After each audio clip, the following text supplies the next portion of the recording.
Hello friends, তো আজকে আমি যে নেল আর্টটা তোমাদের সাথে শেয়ার করব সেটা হলো ফ্রেঞ্চ ক্রোম নেল আর্ট। তো দেখো, এই নেল আর্টটা করার জন্য প্রথমেই একটা বেস কোট অ্যাপ্লাই করে নিতে হবে। তো আমি এখানে ডাস্কি পার্পল শেডটা চুজ করেছি এবং সেই শেডটারই ফার্স্ট কোটটা অ্যাপ্লাই করে নিয়েছি। এবার ফার্স্ট কোটটা ভালোভাবে ড্রাই হওয়ার পর কিন্তু সেকেন্ড কোটটা অ্যাপ্লাই করতে হবে।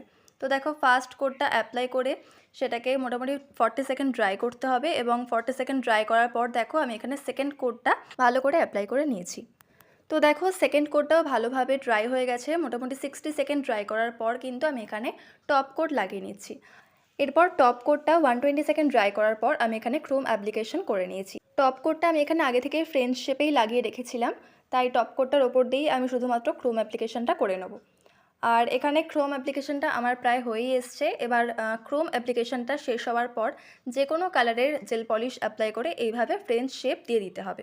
আমি এখানে ব্ল্যাকটা ইউজ করেছি কারণ ব্ল্যাকটাই আমার ভালো লাগছিল। এবার জেল পলিশটা আবার 60 সেকেন্ড ড্রাই করার পর আমি কিন্তু আবার টপ কোট লাগিয়ে নিয়েছি।